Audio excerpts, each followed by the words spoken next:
But a word of caution, these designs are stepping a little bit away from the normal G-rated designs to rated PG for the adult puns. So grab a glass of wine, a cup of coffee, whatever you choose, sit back, relax, and enjoy these 4 designs.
November is often the month where we pause and focus on gratitude and the blessings that we have in our lives. So following along with that idea, this design is going to be thinking about what fills our jars.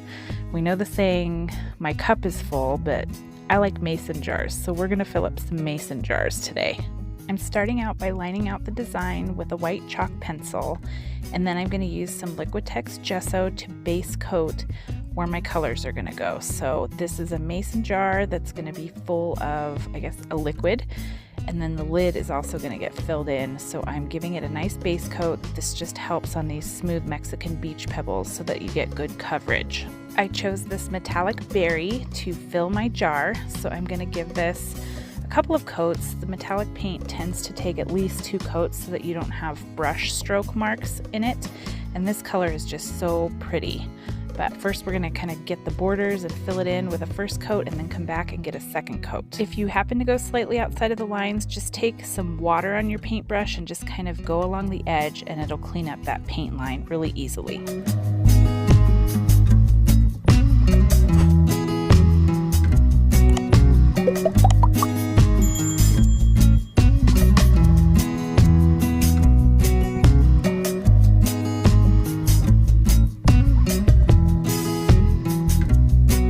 Next, I'm going to take some silver paint and fill in that metal mason jar lid. So it'll take a couple coats. The silver is kind of thin and see-through, so it took a couple of coats to get a nice solid silver color on there. Now I'm going to take my Sakura Pigma fine line brush pen and outline the liquid in my jar. So I'm going to start by outlining the liquid just to give it some definition. And then I'm going to come back and make another line just slightly to the side going around the liquid, because if you think about a jar, the glass has a thickness to it. So the liquid wouldn't be right up against the edge. And then I'm also going to line the outside of the lid and add some accent lines that kind of represent the grooves and the different kind of shape that's in the lid of the mason jar. I'm going to stay with that Sakura Pigma brush pen and work on the label for the jar because it'll give me a good outline. So I want this to be a scalloped label, so I'm going to draw 2 lines intersecting across the middle of the label and then use them to draw the points that will create the scallops on the label. And then I'm just going to take some black paint and fill that label in nice and solid.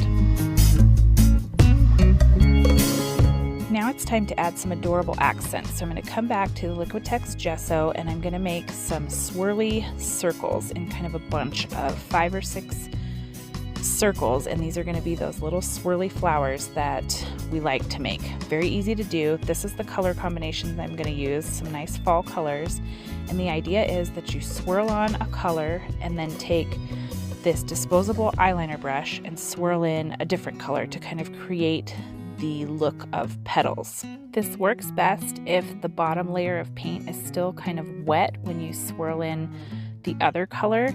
The orange needs a couple of coats just because orange is a tricky color, but you want that paint to be a little bit wet when you go in with the eyeliner brush so that the colors kind of mix and meld.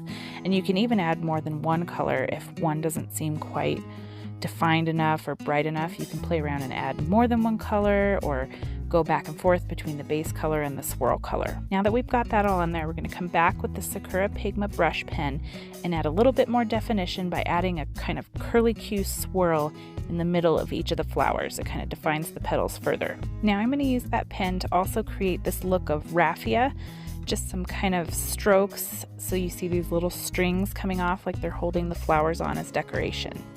And then I'm going to move on to this green Thule Art acrylic paint pen and add a few leaves and curlicues just as some cute little accents that go along with the flowers. That Sakura pen is the star of the show today. I'm going to come back and add some more detail to the leaves, just an outline and a small line in between. Now I'm coming back through with the Posca PC1MR paint pen to let you know this jar is full of blessings. Now I'm going to accent the flowers and the word blessings with this hologram glitter paint just to give it a little sparkle when we have the resin on this rock. This design was a bit of a random idea that I had, but I couldn't be happier with the way it came out. I think it's really easy, it's super cute, And you can customize it. You can think about some different things that fill your jar.